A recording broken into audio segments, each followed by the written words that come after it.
نحمده ونصلي على رسوله الكريم اما بعد فاعوذ بالله من الشيطان الرجيم بسم الله الرحمن الرحيم الحمد لله رب العالمين والعاقبة للمتقين الصلاة والسلام على سيد الأنبياء والمرسلين وعلى آله وأصحابه أجمعين وعلى كل من اتبعهم بإحسان إلى يوم الدين اما بعد فاعوذ باللہ من الشیطان الرجیم بسم اللہ الرحمن الرحیم وإنہ لتنزیل رب العالمین نزل به الروح الامین علی قلبک لتکون من المنذرین بلسان عربی مبین رب اشرح لی صدری ویسر لی امری واحلل عقدۃ من لسانی یفقہوا قولی اللہم فقہنا فی الدین اللہم آتنا حبک وحب نبیک وحب عملی یقربنا حبک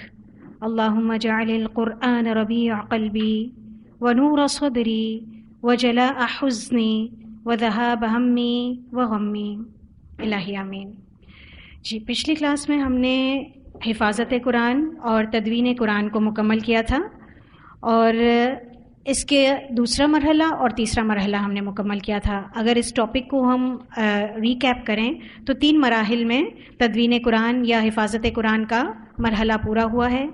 پہلا مرحلہ جس میں اللہ کے رسول صلی اللہ علیہ وسلم کا زمانہ، جس میں 2 اہم چیزیں حفظ اور کتابت کے ذریعے، یہی طریقہ کار حضرت ابوبکر یعنی دوسرے مرحلے میں اور حضرت عثمان کے دور یعنی تیسرے مرحلے میں بھی یہی 2 چیزیں، یہی 2 ذرائع تھے قرآن کو محفوظ کرنے کے۔ آپ صلی اللہ علیہ وسلم پر جب بھی کوئی آیت نازل ہوتی آپ اس کو حفظ کر لیتے، آپ اپنے صحابہ کرام کو سناتے، کاتبین وحی کو بلاتے، کاتبین وحی اس کو لکھ لیتے اور ان کو آپ صلی اللہ علیہ وسلم اس کا مطلب، معنی، اس کی تلاوت سکھاتے اور ترتیب بھی بتاتے کہ کس آیت کی کون سی ترتیب ہے اور کس سورت کی کون سی ترتیب ہے۔ اس کے جو بھی مقام ہے وہ اللہ سبحانہ تعالیٰ کی طرف سے جو آپ صلی اللہ علیہ وسلم کے دل میں جب جبرائیل وحی نازل کرتے تھے تو ترتیب بھی بتا دیا کرتے تھے، اور اسی ترتیب کے ساتھ قرآن پاک لکھا گیا، لیکن آپ صلی اللہ علیہ وسلم کے دور میں متفرق چیزوں پر لکھا گیا۔ پھر حضرت عثمان کے دور میں اس چیز کی ضرورت پیش آئی جو کہ قرآن پاک کی تدوین کا دوسرا مرحلہ تھا کہ بہت سارے حفاظ کرام بہت ساری مہم میں شہید ہو گئے، تو اگر اس طرح شہادت کا سلسلہ بڑھتا رہا تو حفظ کا جو ایک سلسلہ ہے، قرآن کی ایک ترتیب کے ساتھ قرآن کو پڑھنا ہے، ایک کتابی ترتیب ہے، وہ ختم ہو جائے گی، ناپید ہو کر رہ جائے گی۔ اس وجہ سے ضرورت پیش آئی کہ اس کو جمع کر لیا جائے کتابت کی شکل میں۔ پھر ایک ٹیم انہوں نے رکھی جس کے سربراہ کون تھے؟ حضرت زید بن ثابت۔ ان کو کیوں فوقیت دی گئی؟ کیونکہ آپ صلی اللہ علیہ وسلم نے ان کو فوقیت دی تھی، اور یہ آپ صلی اللہ علیہ وسلم کے بالکل پڑوس میں رہا کرتے تھے۔ آپ کو ان کو بلانا بہت آسان تھا، اور چونکہ ان کو معلوم تھا کہ یہ کاتب وحی ہیں، اس لیے یہ ایسا مٹیریل ریڈی رکھتے تھے آل ٹائم تاکہ وہ فوراً سے ہی جیسے اللہ کے رسول کا بلاوا آئے اور وہ لبیک کہتے ہوئے ان مٹیریل کو لے کر حاضر ہو جائیں۔ پھر حضرت عثمان سے پہلے حضرت ابوبکر کے دور میں جس طرح کتابت ہوئی، اس میں انہوں نے 4 کڑی شرائط لگائی تھی۔ وہ کیا تھی؟ سب سے پہلی، حضرت زید بن ثابت اپنے حافظے سے اس کو چیک کرتے، پھر اس کے بعد حضرت عمر چیک کرتے، کیونکہ اس کام کی طرف توجہ دلائی کس نے تھی؟ حضرت عمر نے دلائی تھی۔ تو اس وجہ سے اس ٹیم کے سر فہرست جو 2 ارکان، جو 2 سمجھ لیں کہ ٹیم ممبران تھے، وہ کون کون سے تھے؟ حضرت زید اور حضرت عمر۔ تو دوسری شرط میں حضرت عمر، اور تیسری شرط کیا تھی کہ 2 گواہ ایسے ہونے چاہیے جو اس بات کے گواہ ہوں کہ اللہ کے رسول صلی اللہ علیہ وسلم نے کے سامنے یہ کتابت ہوئی ہے۔ ٹھیک ہے، یہ پورا اسٹیٹمنٹ ہے۔ اور چوتھی شرط کیا تھی کہ مختلف صحائف یا مختلف صحیفے یا مختلف چھوٹے چھوٹے جو بھی چیزیں لکھ کر رکھی تھیں صحابہ کرام نے، دیگر کاتبین وحی نے، ان سب کے ساتھ اس نسخے کو ٹیلی کر لیا جائے جو ریڈی ہو رہا ہے۔ ٹھیک ہے، اس طرح ایک ایسا نسخہ آپ سمجھے تیار ہوا، ایک ایسا مصحف تیار ہوا جس میں صورتیں الگ الگ تھیں، جیسے سورۃ الفاتحہ ایک صحیفے میں لکھی ہوئی ہے، سورہ بقرہ لکھی ہوئی ہے، پھر آل عمران لکھی ہوئی ہے، اس طرح ترتیب وار مائدہ ساری صورتیں لکھی ہوئی تھی، ایک کتابی شکل میں جمع نہیں تھی۔ اتنا کام سمٹا. پھر تیسرا مرحلہ آیا. پھر جب بہت زیادہ امپائر پھیلی حضرت عمر کے دور میں, حضرت عمر نے سب سے پہلے کام کیا تدوین کا کوئی کام نہیں کیا. انہوں نے کیا فرض کر دیا, پورے امپائر میں حفاظ, ہر دوسرا گھر مدرسہ ہوا کرتا تھا. یا آپ یوں سمجھ لیں کہ ہر ایک گھر چھوڑ کے جو تیسرا گھر ہوا کرتا تھا وہ مدرسہ ہوا کرتا تھا, جہاں درس و تدریس جتنے بھی خواہ گاؤں کے رہنے والے ہوں, بدو ہوں, خواہ مجاہد ہوں, جو بھی ہوں, ان سب کا حفظ قرآن پر فوکس زیادہ ہوتا تھا. اس کے بعد حضرت عثمان کے دور میں بہت ہی بہترین عمدہ طریقے سے کام ہوا کہ جتنا بھی مٹیریل جمع تھا حضرت ابو بکر کے دور میں اس کو ایک کتابی شکل میں لایا گیا. اچھا, حضرت ابو بکر کے دور میں جو مصحف تیار ہوا اس کا نام کیا تھا؟ مصحف ام کیسے کہتے ہیں؟ اصل یا ماں کو. تو اس کی طرف وہ لوٹتے تھے سب, اس وجہ سے اس کو مصحف کہا گیا. اور پھر اس کے بعد حضرت عثمان نے بھی وہی شرائط رکھی جو حضرت ابو بکر نے رکھی تھی چیک کرنے کے لیے. اس کے علاوہ جو یہ صحیفہ تیار ہو گیا اس کی 7 نقول تیار کی. ایک تو مدینہ میں ہی رہنے دی, ایک روایت کے مطابق 5 نقول اور ایک روایت کے مطابق 7 نقول. نقول یعنی اس کے سمجھ لیں کہ کاپیز تیار کی گئی, اور ہر جگہ پر جو اس وقت مین ایریاز ہوا کرتے تھے, مرکز تھے, ان سب جگہوں پر پہنچا دی تھی. اور قریش کے لب لہجے کو اختیار کیا گیا. اور اس کے علاوہ ایک اور چیز تھی کہ جس سمجھ لیں کہ ایسا نسخہ تیار کیا گیا جس میں 7 احرف جمع کر دیے گئے تھے, تاکہ جتنے بھی اختلافات ہیں ان اختلافات کے ساتھ ہر خطہ ارض پر اس کو پڑھا جا سکے. اور مسلمانوں کو اگر کبھی کے اختلاف کی کوئی گنجائش نکلتی ہو تو وہ سب کے سب اسی مصحف کی طرف رجوع کر سکیں. ٹھیک ہے, تو یہ لاسٹ ٹائم ہم نے پڑھا تھا. اس کے علاوہ قرآن پاک کی مزید خدمت کی گئی تھی جس میں ہم نے آپ کو بتایا تھا کہ آیات اور صورتیں تو انہی دور میں مکمل کر لی گئی تھی. اس کے بعد نقطے اور اعراب لگائے گئے تھے, اور پھر منازل یہ بھی صحابہ کرام کے دور میں ہی ہوا تھا. اس کے علاوہ اخماس اور اعشار صحابہ کرام کے دور کا تھا جو کہ ختم ہو گیا. پھر رکوع کے ذریعے خدمت کی گئی, اور سپارے. یہاں تک ہم نے بات مکمل کی تھی کہ قرآن پاک کی خدمت کی گئی. ایک اور خدمت تھی جس کو آپ ایڈ کر لیں گے, رموز و اوقاف. رموز و اوقاف کے ذریعے قرآن پاک کی خدمت کی گئی, جس میں آپ بعض آیات کے ساتھ دیکھتے ہیں چھوٹا سا میم لکھا ہوا ہوتا ہے, لام الف لکھا ہوا ہوتا ہے, کہیں جیم لکھا ہوا ہوتا ہے, کہیں قف لکھا ہوا ہوتا ہے. تو اس سے قرآن مجید میں کہاں رکنا ہے اور کہاں نہیں رکنا, تو یہ لگانے سے معنی و مفہوم کے سمجھنے میں آسانی ہو گئی کہ کہاں پر ایک پڑھنے والا قاری اس کو رکنا چاہیے اور کہاں نہیں رکنا چاہیے.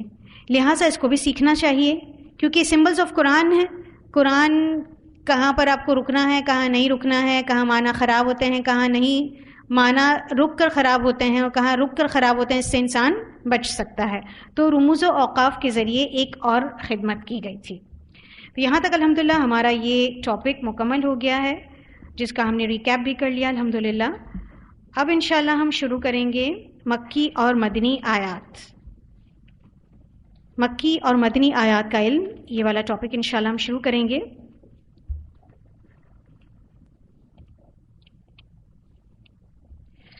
جی, قرآن مجید میں کسی صورت کے آغاز میں آپ دیکھتے ہیں مکیہ لکھا ہوتا ہے, اور بعض صورتوں کے آغاز میں آپ دیکھتے ہیں کہ مدنیہ لکھا ہوا ہوتا ہے. تو عام طور پر لوگ یہ خیال کر لیتے ہیں کہ جو صورت مکہ میں نازل ہوئی وہ مکی ہے, اور جو مدینہ میں نازل ہوئی وہ مدنی ہے. یہ خیال درست نہیں ہے.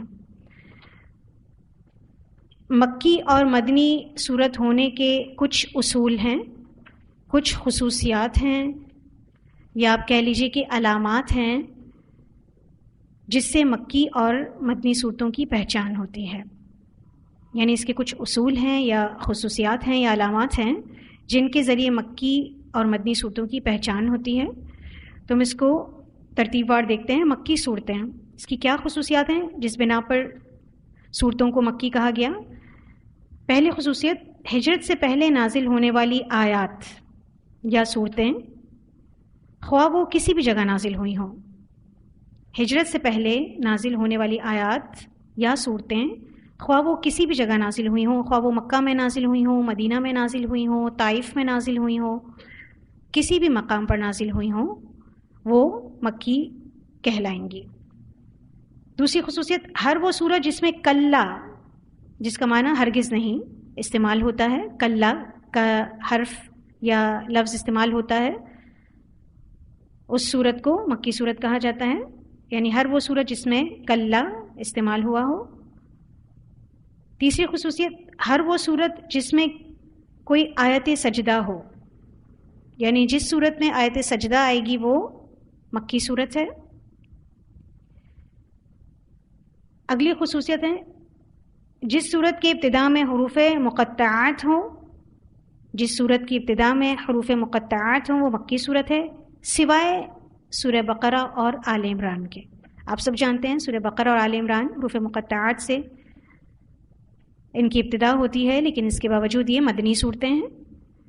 تو ابتدا سورت حروف مقطعات سے ہو سوائے سورہ بقرہ اور آل عمران کے۔ ایک اور خصوصیت، پانچویں، سورہ بقرہ کے سوا ہر وہ سورت جس میں آدم اور ابلیس کا ذکر ہو، سورہ بقرہ کے سوا ہر وہ سورت جس میں آدم اور ابلیس کا ذکر ہو وہ مکی ہے۔ اب اگر آپ قرآن پاک پڑھ رہے ہیں اور اس میں حضرت آدم اور حوا کا ذکر آ جاتا ہے تو آپ کیا سمجھ لیں گے کہ یہ سورت کون سی ہے؟ مکی سورت ہے۔ آپ تلاوت قرآن پاک پڑھ رہے ہیں، کلا کا لفظ آ جاتا ہے، آپ کیا سمجھ لیں گے؟ یہ سورت مکی ہے۔ اس کے علاوہ آپ کو کیا بتایا گیا کہ آیت سجدہ آ جائے تو وہ سورت مکی ہے۔ ایک اور خصوصیت، انبیاء یا سابقہ امتوں کے حالات اور واقعات کا ذکر ہو، انبیاء یا سابقہ امتوں یعنی پچھلی امتوں کے حالات و واقعات کا ذکر ہو، سوائے سورہ بقرہ اور آل عمران کے، سوائے سورہ بقرہ اور آل عمران کے، تو ایسی ساری صورتیں مکی ہیں۔ ایک اور خصوصیت نمبر 7، عربوں کے اسلوب کے مطابق قسمیں کھائی گئی ہوں، عربوں کے اسلوب کے مطابق یعنی ان کے انداز بیاں، ان کے انداز گفتگو کے مطابق قسمیں کھائی گئی ہوں۔ آپ دیکھتے ہیں سورۃ الفجر کا آغاز ہوتا ہے والفجر، سورۃ عصر کا آغاز ہوتا ہے والعصر، سورۃ ضحیٰ کا آغاز ہوتا ہے والضحیٰ، سورۃ شمس کا آغاز ہوتا ہے والشمس۔ اس کے علاوہ درمیان میں بھی موسٹلی اگر جہاں بھی قسم کھائی گئی ہے وہ کون سی صورتیں ہوں گی؟ مکی صورتیں ہوں گی، ٹھیک ہے؟ تو وہ مدنی صورتوں کی جانب بڑھتے ہیں۔ اس کی پہلی خصوصیت، جو ہجرت کے بعد نازل ہوئی ہوں، خواہ وہ کسی بھی جگہ نازل ہوئی ہوں۔ آپ سب نے تاریخ رسول، تاریخ اسلام پڑھی ہوئی ہے، ہجرت مدینہ سے آپ سب واقف ہیں۔ تو مکی اور مدنی صورتوں کا سب سے پہلا فرق کیا ہے کہ ہجرت سے پہلے جتنی بھی صورتیں نازل ہوئی ہیں یا آیات نازل ہوئی ہیں وہ کیا ہیں؟ مکی ہیں، اور ہجرت مدینہ کے بعد جتنی بھی صورتیں یا آیات نازل ہوئی ہیں وہ کیا ہیں؟ مدنی ہیں۔ تو جو ہجرت کے بعد نازل ہوئی ہوں، خواہ وہ کسی بھی جگہ نازل ہوئی ہوں، وہ مدنی صورتیں ہیں۔ اس کی دوسری خصوصیت ہے، ہر وہ صورت جس میں جہاد کی اجازت یا اس کے احکام ذکر ہوئے ہوں وہ مدنی ہے۔ ہر وہ صورت جس میں جہاد کی اجازت یا اس کے احکام ذکر ہوئے ہوں وہ مدنی ہے، یعنی جس میں جہاد کا حکم ملتا ہے وہ کون سی صورت ہے؟ مدنی، کیونکہ مکہ میں مسلمانوں کو جہاد کے بجائے صبر کا حکم دیا جاتا تھا کہ آپ صبر کیجئے، صبر کیجئے، صبر کیجئے بس۔ اس کے علاوہ ایک اور خصوصیت مدنی صورتوں کی، ہر صورت جس میں منافقین کا ذکر آیا ہو وہ مدنی ہے، کیونکہ جب آپ صلی اللہ علیہ وسلم ہجرت کے بعد مدینہ پہنچے تو آپ کے مخاطب منافقین بھی تھے، اس وجہ سے ہر صورت جس میں منافقین کا ذکر آیا ہو وہ مدنی ہے۔ تو جب آپ قرآن پاک پڑھیں گے اور جہاں منافقین کا ذکر آیا تو آپ کیا سمجھ لیں گے کہ وہ صورت مدنی ہے۔ ایک اور خصوصیت، اہل کتاب سے خطاب ہو، اہل کتاب سے خطاب ہو وہ صورت مدنی ہے یا وہ آیات مدنی ہیں۔ ایک اور خصوصیت، ہر آیت جس میں یا ایھا الذین آمنوا کہا گیا ہو، بہت ساری ایسی آیات ہیں جس میں اللہ تعالیٰ نے ایمان والوں کو مخاطب کیا ہے، یا ایھا الذین آمنوا، تو ہر آیت جس میں یا ایھا الذین آمنو کہا گیا ہو وہ مدنی ہے۔ نمبر 6، معاشرتی احکام مثلا حدود یا میراث کا ذکر ہو، حدود یا میراث کا ذکر ہو، وہ مدنی صورتیں ہیں۔ میں دہرا دیتی ہوں، معاشرتی احکام مثلا حدود یا میراث کا ذکر ہو، یہ صورتیں مدنی ہیں۔ مکی اور مدنی صورتوں کا فرق اب امید ہے آپ کو واضح ہوگا۔ ان ساری تحقیق کے بعد ان صورتوں کے آگے جب آپ دیکھتے ہیں کہ مکی لکھا ہوا ہے یا مدنی لکھا ہوا ہے تو اس کرائٹیریا پر جو اترتی ہیں اس حساب سے تقسیم ہے۔ اس کے علاوہ بعض صورتیں ایسی ہوتی تھیں جو کہ پوری کی پوری مکی ہوتی تھیں یا مدنی ہوتی تھیں، جس میں سورۃ المدثر پوری مکی صورت ہے جبکہ آل عمران پوری مدنی صورت ہے۔ اور بعض مرتبہ ایسا بھی ہوا کہ پوری صورت تو مکی ہے لیکن اس میں سے چند آیات مدنی ہیں، مثلا سورہ اعراف مکی ہے لیکن اس کی چند آیات مدنی ہیں، تو ایسا بھی ہوتا ہے، لیکن غالب حصے کو دیکھ لیا جاتا ہے پھر اس حساب سے اس کو مکی یا مدنی کا تعین کر دیا جاتا ہے۔ اسی طرح بعض اوقات پوری صورت مدنی ہوتی ہے اور چند آیات مکی ہوتی ہیں، مثلا سورہ حج مدنی ہے اور اس میں آیت سجدہ بھی ہے، جبکہ ہم نے کیا لکھوایا آپ کو، آیت سجدہ جس میں وہ مکی ہوگی تو اس کے ساتھ آپ ایڈ کر لیں گے سوائے سورہ حج کے، ٹھیک ہے۔ تو بعض سورت پوری مدنی ہوتی ہے اور چند آیات مکی ہوتی ہیں، مثلا سورۃ حج مدنی ہے اور اس میں 4 آیات مکی ہیں۔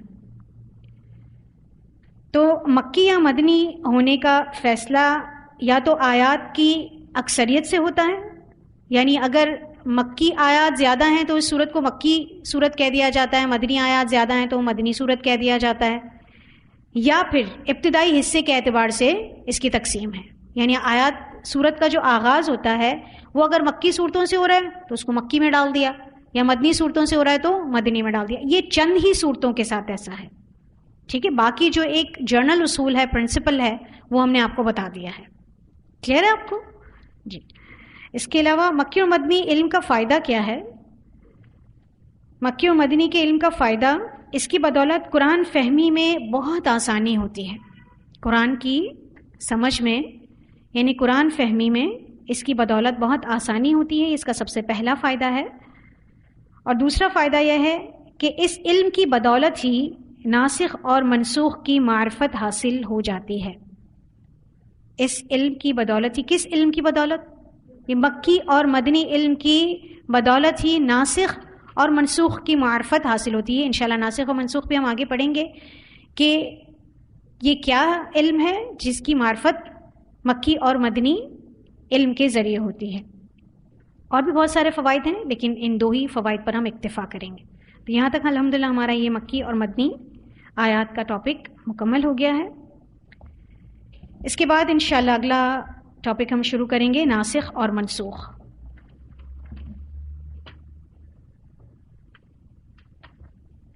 علم ناسخ اور منسوخ۔ نسخ کے لغوی معنی، ناسخ اور منسوخ دونوں کا ایک ہی روٹ ورڈ ہے، نون سین خوف، نون سین خو، جس کو نسخ کہا جاتا ہے، نسخن یا نسخ کہہ دیں آپ، منسوخ ہونے کا عمل، ٹھیک ہے۔ اس کے لغوی معنی ہے ازالہ کرنا، ازالہ کرنا، یا ایک چیز کو زائل کر کے اس کی جگہ دوسری چیز کو لانا، ایک چیز کو زائل کر کے اس کی جگہ دوسری چیز کو لانا یا بدل دینا، یہ اس کی لغوی معنی ہے۔ یعنی ایک چیز آلریڈی موجود تھی، اس کو ختم کر دیا گیا اور اس کے بجائے دوسری چیز آ گئی۔ ایسا نہیں کہ اس کو بالکل ہی ختم کر دیا گیا پہلی چیز کو اور دوسری چیز آئی نہیں، دوسری چیز آئی ہے، اس کے بعد پہلی چیز ختم ہوئی ہے، اس کو کہتے ہیں نسخن۔ اصطلاح میں نسخ کسے کہتے ہیں؟ یعنی ہم علوم القرآن پڑھ رہے ہیں، اس ٹرمنالوجی میں نسخ کو کیا کہیں گے؟ کسی حکم شرعی کو، کسی حکم شرعی کو اس کے بعد آنے والی دلیل شرعی کے ذریعے اس کے بعد آنے والی دلیل شرعی کے ذریعے بدل دینا. آئی ریپیٹ, کسی حکم شرعی کو اس کے بعد آنے والی دلیل شرعی کے ذریعے بدل دینا. تھوڑا سا مختلف جملہ بھی ہے اور مشکل بھی, اس کو میں سمجھا دیتی ہوں. کوئی حکم شرعی موجود ہے قرآن پاک میں, اللہ تعالیٰ نے نازل کیا, اس وقت کے دور کے مطابق گریجولی آپ کو بتایا گیا کہ قرآن پاک نازل ہوا, احکام بتدریج نازل ہوئے. کسی حکم کا حلال ہونا یا حرام ہونا ایک ساتھ نازل نہیں ہو گیا, گریجولی نازل ہوا. تو جب پہلا حکم نازل ہوا تو وہ کیا تھا؟ حکم شرعی تھا. لیکن جیسے اس کے یوز ٹو ہو گئے اس وقت کے موجودہ مسلمان, تو اگلا حکم آ گیا, اس کے ذریعے سے پچھلا حکم شرعی بدل دیا گیا, ختم کر دیا گیا. تو جس کے ذریعے بدلا گیا وہ کیا ہے؟ دلیل شرعی ہے. ٹھیک ہے, تو اب اس اسٹیٹمنٹ کو سمجھیے. کسی حکم شرعی کو یعنی پچھلے حکم کو اس کے بعد آنے والی دلیل شرعی یعنی نیو آرڈر کے ذریعے پریویس آرڈر کو ڈیلیٹ کر دیا گیا. ڈیلیٹ کرتے ہیں نا ہم کسی چیز کو, ٹھیک ہے, تو وہ ڈیلیٹ کر دیا گیا. وہ ذہنوں سے کبھی کبھار ڈیلیٹ کر دیا گیا, کبھی قرآن پاک سے ڈیلیٹ کر دیا گیا اس کی ترتیب سے. ٹھیک ہے, اس کی ڈیٹیل انشاءاللہ ہم پڑھیں گے. اب یہ ناسخ و منسوخ دو ٹرمز ہیں, اس کو سمجھ لیتے ہیں. نسخ تو ہم نے سمجھ لیا, ناسخ فاعل کے وزن پر ہے اور اس کا مطلب ہے نسخ کرنے والا. نسخ کرنے والا. جبکہ منسوخ مفعول کے وزن پر ہے یعنی نسخ ہونے والا. اس کو بھی میں آپ کو سمجھاتی ہوں.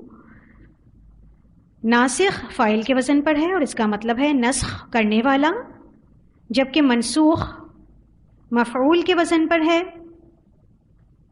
یعنی نسخ ہونے والا. اب منسوخ کیا ہے؟ وہ پہلا آرڈر ہے جو نازل ہوا اولن, اور ناسخ کیا ہے؟ جو دوسرا آرڈر آیا اور اس نے پہلے آرڈر کو ختم کر دیا. ٹھیک ہے, تو جو آرڈر باقی رہا وہ کیا ہے؟ ناسخ, اور جو ختم ہو گیا وہ کیا ہے؟ منسوخ. کلیئر ہے آپ کو؟ ناسخ کون سا حکم ہے؟ جو بعد میں آیا ہے, جس نے پریویس آرڈر کو ڈیلیٹ کیا ہے, ختم کیا ہے.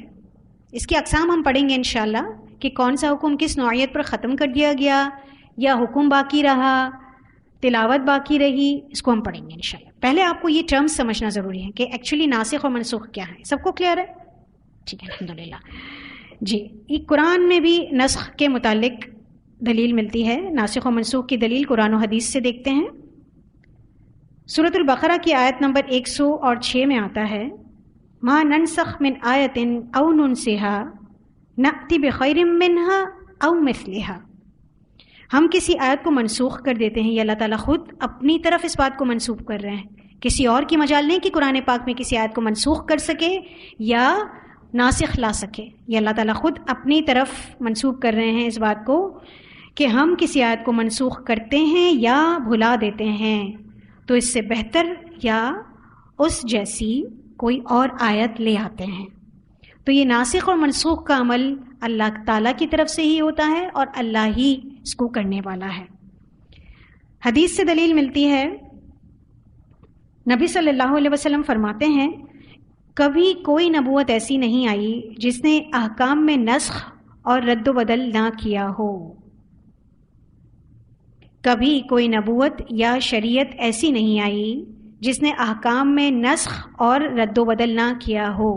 یعنی ہر شریعت میں رد و بدل اور نسخ کیا گیا. جیسے ہی اس دور کے لوگوں کی ضرورت تھی اس حساب سے ناسخ اور منسوخ کا عمل جاری رہا. اس زمن میں حضرت علی کا بھی ایک واقعہ ملتا ہے کہ ایک دفعہ آپ رضی اللہ عنہ مسجد میں تشریف فرما تھے تو ایک آدمی وعظ کر رہا تھا. آپ رضی اللہ عنہ نے اس سے پوچھا کہ تم قرآن کے ناسخ اور منسوخ آیات کے متعلق جانتے بھی ہو یا نہیں؟ اس نے نفی میں جواب دیا, یعنی اس نے کہا نہیں, مجھے اس بات کا علم نہیں. تو آپ رضی اللہ عنہ نے فرمایا کہ ہماری مسجد سے نکل جاؤ اور آئندہ کبھی یہاں واعظ نہ کرنا. تو اس سے اس علم کی اہمیت کا اندازہ ہوتا ہے کہ علم کتنا اہم ہے کہ ایک مفسر کو, ایک قرآن کا واعظ کرنے والے کو اس بات کا علم ہونا چاہیے کہ ناسخ و منسوخ کون سی آیات ہیں, کون سا حکم اب فائنلی شریعت کا حکم ہے، شریعت میں وہ حکم شامل ہے۔ اس کے علاوہ ایک روایت میں یہ بھی الفاظ ملتے ہیں حضرت علی کے اس واقعے کے ضمن میں کہ تم خود بھی ہلاک ہوگے اور دوسروں کو بھی ہلاک کرو گے، کیونکہ یہ چیز گمراہ کرنے کا سبب بنے گی اگر ناسخ و منسوخ کا علم نہیں ہوگا۔ تو آپ سمجھ پا رہے ہیں اس کی سینسٹیوٹی کتنا اہم یہ علم ہے۔ تو حدیث کے ذریعے بھی پتہ چلتا ہے، قرآن پاک کے ذریعے بھی پتہ چلتا ہے، اور حضرت علی کے اس واقعے کے ذریعے بھی پتہ چلتا ہے کہ ناسخ اور منسوخ ایک باقاعدہ علم ہے اور قرآن میں اس کا ذکر موجود ہے۔ اس کی ایک مثال دیکھ لیتے ہیں۔ قرآن پاک میں سورہ بقرہ کی آیت نمبر 180 میں آتا ہے کتب علیکم اذا حضر احدکم الموت ان ترک خیرا الوصیۃ للوالدین والاقربین۔ آپ سب پڑھ چکے ہیں اس آیت کو، اس کا ترجمہ میں آپ کو بتا دیتی ہوں۔ جب تم میں سے کسی کو موت کا وقت آ جائے اور وہ مال چھوڑ رہا ہو، یعنی موت کا وقت آ گیا ہے اور اب وہ مال چھوڑ رہا ہے، تو اسے چاہیے کہ والدین اور رشتہ داروں کے لیے وصیت کر جائے۔ یہ پچھلا حکم تھا جب آیات میراث نازل نہیں ہوئی تھیں، تو یہ ابتدائی حکم تھا جس میں وارثوں کے لیے مرنے والا اپنی طرف سے جو چاہتا وصیت کر کے مرتا۔ اس کے بعد اس آیت کو منسوخ کیا گیا اور ناسخ آیت نازل ہوئی سورہ نساء کی آیت نمبر 11، یوصیکم اللہ فی اولادکم۔ اللہ تعالیٰ وصیت کرتا ہے تم کو تمہاری اولاد کے معاملے میں۔ اس طرح یہ طویل سورت آیت اور اس کے علاوہ اور بھی اس کے ساتھ کنٹینیو کچھ آیات ہیں جس میں اللہ تعالیٰ نے وصیت کے بارے میں کسی کو بھی اجازت نہیں دی کہ وہ وصیت کر سکتا ہو، وصیت کا سارا ذمہ اللہ نے خود لے لیا۔ تو اب یہ آیت قرآن پاک میں تو آپ پڑھتے ہیں سورہ بقرہ کی آیت نمبر 180، لیکن اس کا حکم موجود نہیں ہے، تو یہ آیت منسوخ ہے، یہ تلاوت کی جاتی ہے، لیکن اگلی آیت نے سورۃ نساء کی آیت نمبر 11 نے اس کو کیا کر دیا؟ منسوخ کر دیا۔ تو ناسخ کون سی آیت ہوئی؟ سورہ نساء کی آیت نمبر 11، اور منسوخ کون سی ہوئی؟ سورہ بقرہ کی آیت نمبر 180۔ اگر کسی پڑھانے والے کو، مفسر کو پتہ ہی نہیں اس بات کا، تو وہ کیا درس دے گا کہ ایک مرنے والا مرتے وقت جس کے لیے جو چاہے وصیت کرے، جبکہ یہ حکم نہیں ہے۔ اس حکم کو ختم کر دیا گیا، بدل دیا گیا۔ ٹھیک ہے، تو یہ ایک مثال تھی۔ اس کے علاوہ حکمت کیا ہے ناسخ و منسوخ کی کہ شریعت میں تدرج پیدا کیا جائے۔ تدرج کہتے ہیں درجہ با درجہ بلندی پیدا کرنا، یعنی شریعت کو اور عمدہ سے عمدہ بنایا جا سکے اور فائنل حکم تک لے جایا جا سکے۔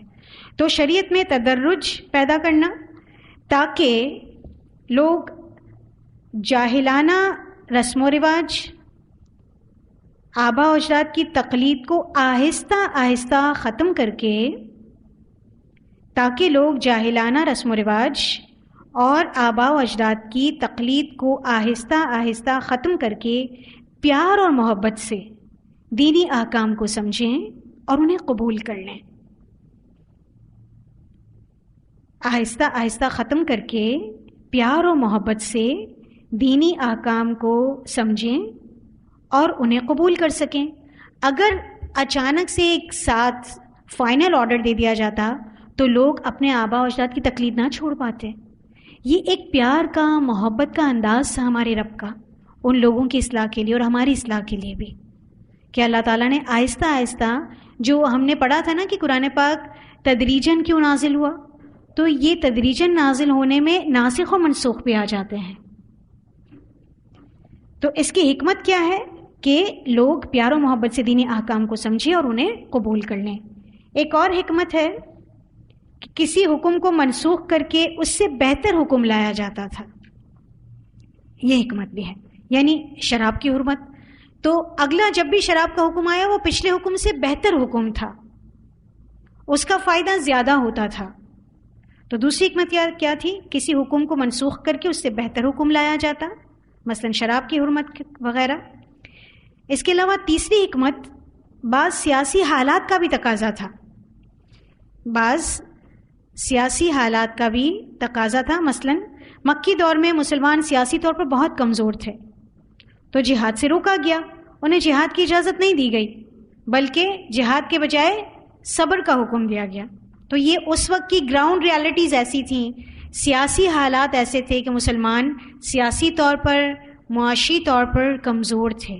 اگر انہیں اس وقت جہاد کا حکم دے دیا جاتا صبر کے حکم کے بجائے تو مسلمان خود ہی اس وقت مشکل میں آ جاتے. تو بعض سیاسی حالات کا تقاضا تھا. آپ اگر صرف اتنا بھی لکھ لیتے ہیں تو کافی ہے. باقی چیز ایک استاد کو ضروری ہوتی ہے کہ مثال کے ذریعے بات کو واضح کرے. ٹھیک ہے، تو آپ شارٹ نوٹس پر بھی اکتفا کریں گے تو آپ کے لیے انشاءاللہ وہ مفید ہوں گے. لیکن جب مدینہ میں حالات بہتر ہو گئے مسلمانوں کے، مسلمان سیاسی اور معاشرتی طور پر، معاشی طور پر مستحکم ہونا شروع ہو گئے، تو پہلے حکم یعنی صبر کو منسوخ کر کے جہاد کا حکم نازل کر دیا گیا. آپ دیکھتے ہیں کہ سب سے پہلی وار، سب سے پہلی جنگ اسلامی تاریخ کی جنگ بدر کس دور میں ہوئی؟ مدنی دور میں ہوئی. کیوں؟ کیونکہ مکی دور میں آپ صلی اللہ علیہ وسلم کو صرف اور صرف صبر کرنے کا حکم تھا، صحابہ کرام کو صرف اور صرف صبر کرنے کا حکم تھا. لیکن مدینہ جا کر گراؤنڈ ریالٹیز ایسی ہو گئیں کہ ان کو جہاد کا حکم دیا گیا. تو بعض سیاسی حالات کا تقاضا تھا.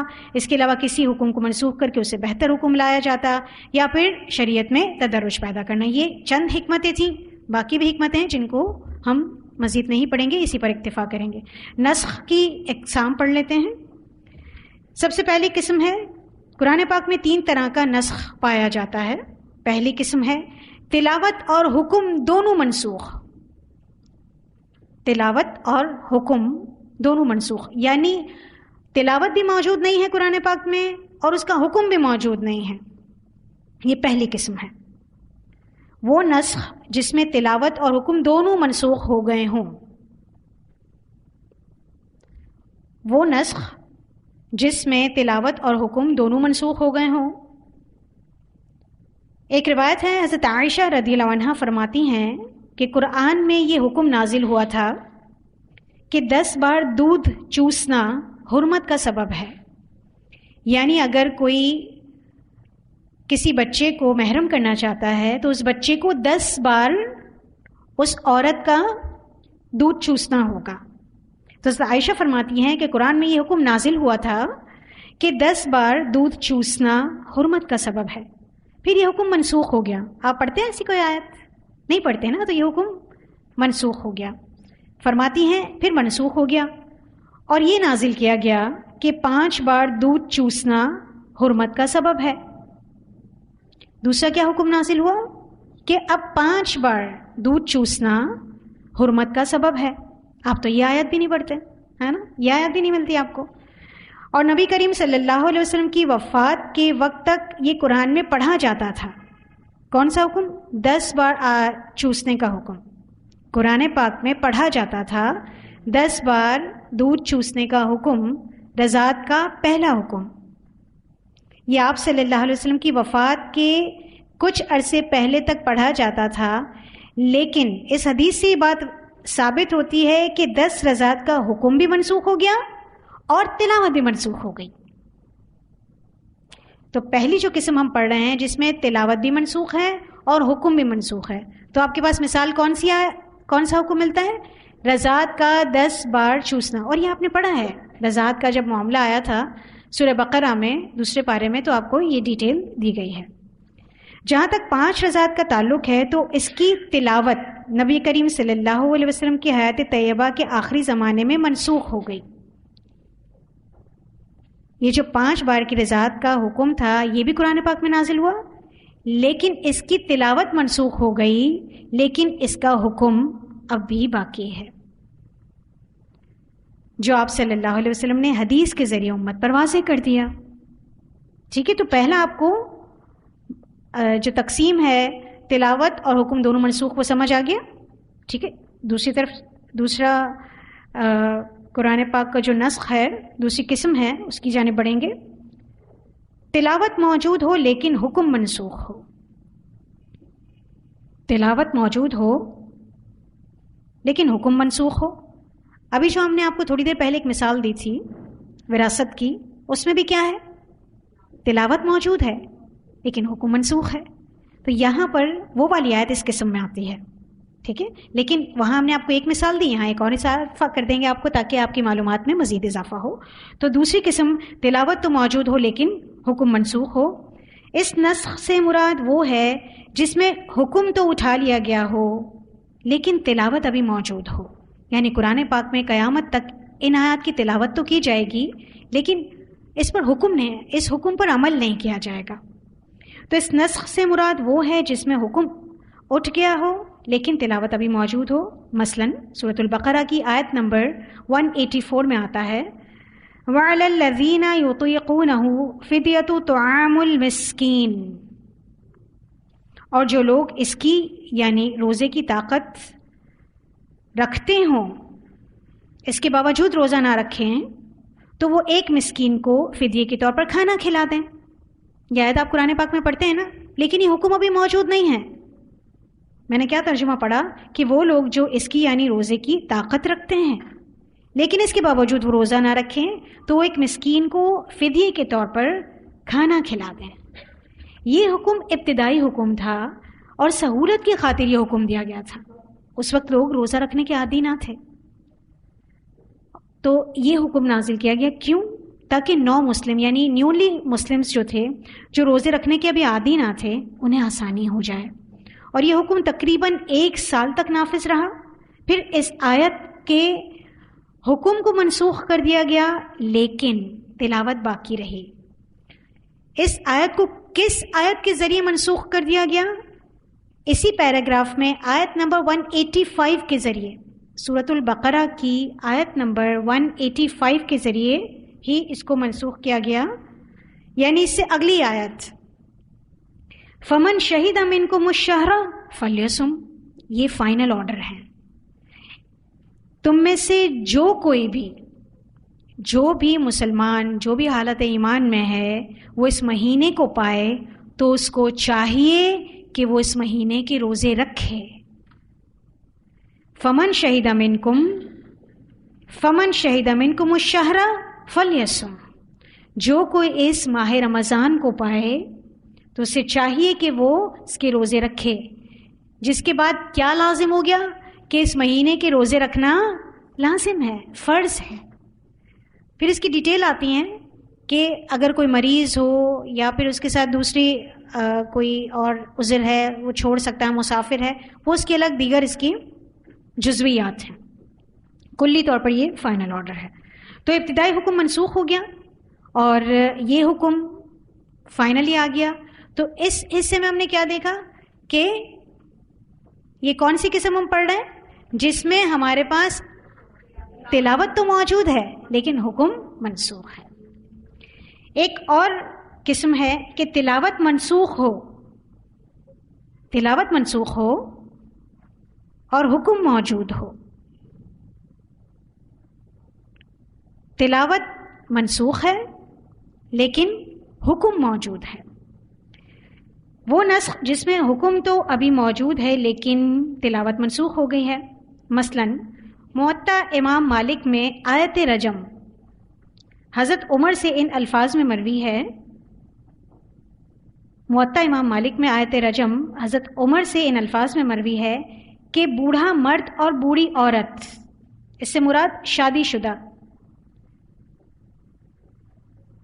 زانی اور زانیہ ہیں. فرماتے ہیں بوڑھا مرد اور بوڑھی عورت یعنی شادی شدہ مرد اور شادی شدہ عورت اگر زنا کریں تو ان کو ضرور سنگسار کر دو، رجم کر دو، کیونکہ ہم نے اس حکم کو قرآن میں پڑھا ہے. تو یہ آیات پہلے قرآن پاک میں موجود تھیں لیکن ان آیات کی تلاوت کو منسوخ کر دیا گیا. یعنی آیات ہی ہٹا دی گئی قرآن پاک سے لیکن اس کا حکم موجود ہے. آپ قرآن پاک میں سورۃ نور میں جو آیات پڑھتے ہیں وہ غیر شادی شدہ زانی اور زانیہ کی سزا ہے، لیکن شادی شدہ زانی اور زانیہ کیا کریں اس کا حکم احادیث سے ہمیں پتہ چلتا ہے. لیکن جو احادیث میں حکم ملتا ہے وہ پہلے قرآن کی آیت تھی لیکن اللہ تعالیٰ نے اس کو منسوخ کر دیا. تلاوت کے اعتبار سے، حکم کے اعتبار سے وہ موجود ہے. یہ اللہ کا کلام ہے. اللہ جس آیت کو تلاوت کے طور پہ باقی رکھے نہ باقی رکھے یہ اللہ کی مرضی ہے. ہمارا ایمان کیا ہے، ہمارا کام کیا ہے؟ بالکل اسی طرح ایمان لانا جیسے قرآن پاک نازل ہوا ہے جیسے شریعت موجود ہے، جیسے احادیث میں حکم بنتا ہے. ٹھیک، تو یہ وہ اقسام ہیں جس کو ہم نے پڑھا. تو حدود میں رجم سے متعلق یہ حکم تو موجود ہے لیکن اس کی تلاوت منسوخ ہے. یہاں تک الحمدللہ ہمارا ناسخ اور منسوخ کا علم الحمدللہ مکمل ہو گیا. یقیناً آپ کے لیے مفید ہوگا یہ علم. ویسے تو آپ تفسیر کے دوران پڑھتے رہتے ہیں اور آپ نے یہ پہلے ہی سپارے میں پڑھ لیا ہوتا ہے کہ ناسخ و منسوخ کیا ہے، لیکن علوم القرآن میں اس کو جمع کرنا ضروری ہوتا ہے، اس وجہ سے آپ کو پڑھایا گیا ہے.